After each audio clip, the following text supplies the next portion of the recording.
Hey guys, my name is Better Break Studios, and after a very long wait, here we have my review on the LEGO Transformers movie Jazz. Now, Jazz first appeared in the very first Transformers movie. He was a chill, laid-back Autobot who fought until the very end, but unfortunately, he was no match to Megatron's might. Now, let's get into my LEGO version. Here he is in car mode, and the proportions are way off. The vehicle is too high, and it barely holds together. But that's because it's so hard to fit such a large robot into such a small car. I tried my best to make the front look accurate to the real-life Pontiac Solstice alternate mode. The front uses some complex techniques to get the shape, and I'm proud of how it turned out. I think compared to my version 1, it's about half as good. But all its sacrifices are in favor of the robot mode. For size comparisons, here we have Warpath, Grapple, and Ultra Magnus, who's almost too big to fit in the shot. So overall, I'd say he's about the size of a small deluxe, maybe about the size of a scout class. On to robot mode. To transform Jazz, I like to start from the back and get that all out. It is pretty tight and full of different things that kind of make it fiddly to work with. The back is on a big, long string of joints so that I could get the spoiler onto his back, just like in the movie. So, gotta pull that up.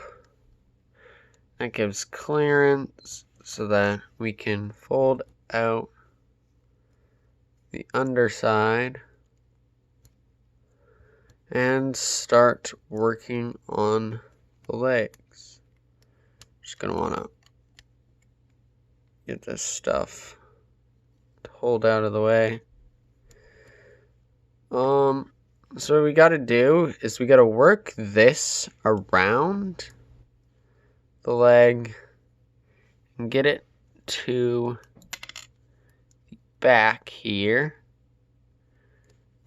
And then that just folds into place and becomes the heel for the robot mode.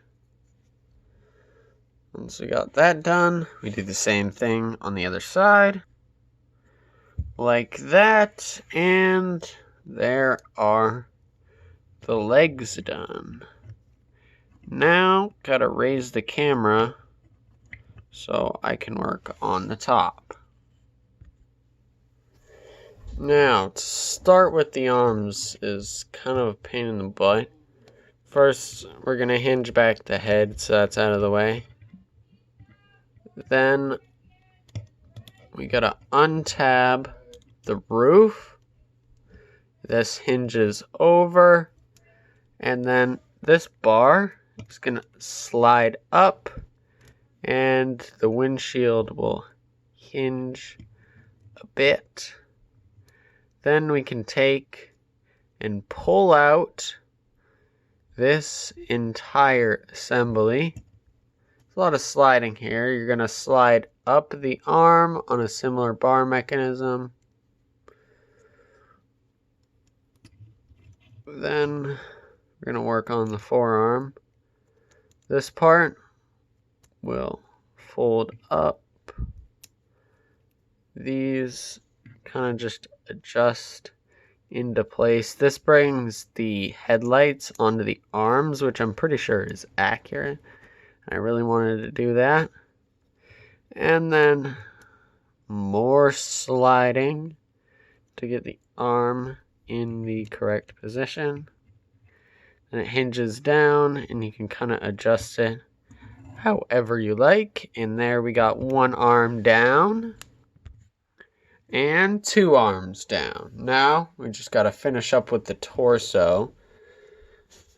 These parts will rotate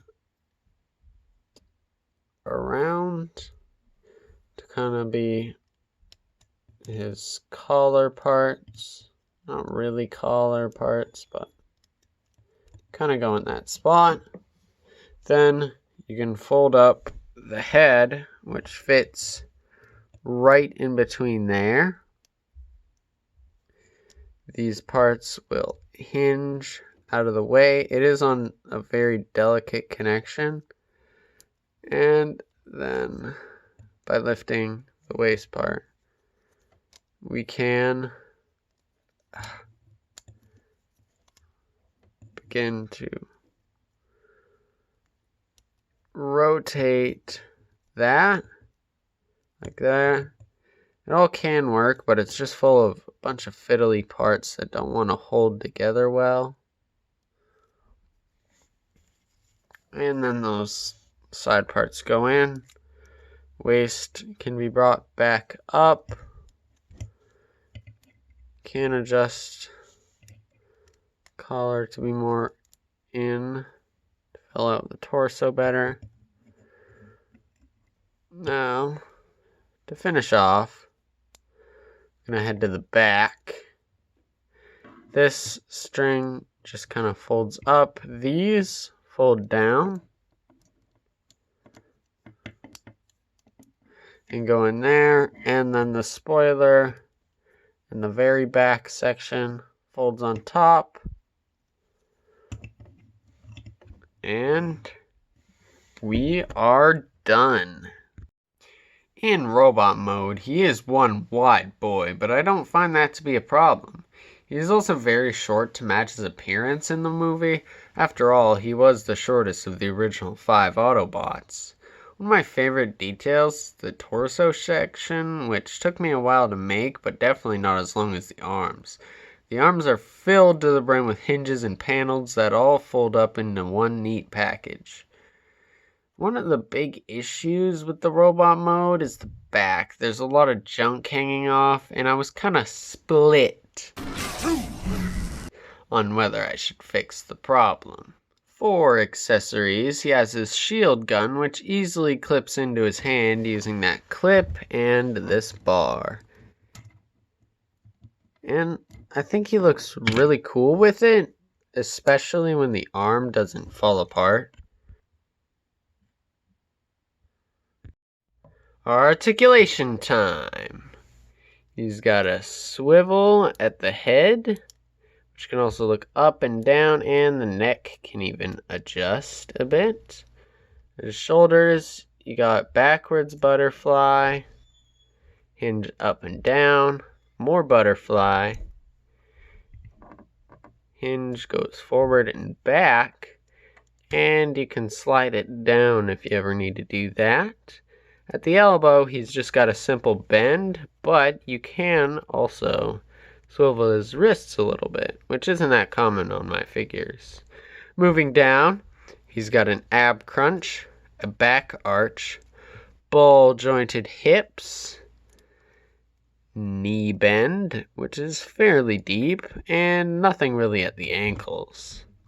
So overall, he is pretty poseable, especially in the shoulders, which allows for a lot of cool poses, such as shooting down Decepticons, more shooting, and taking a break. For size comparisons, here we have Kablam, Grapple, and the failed Prime. So in robot mode, he is about the size of a small deluxe figure, and A+ if you got all those references.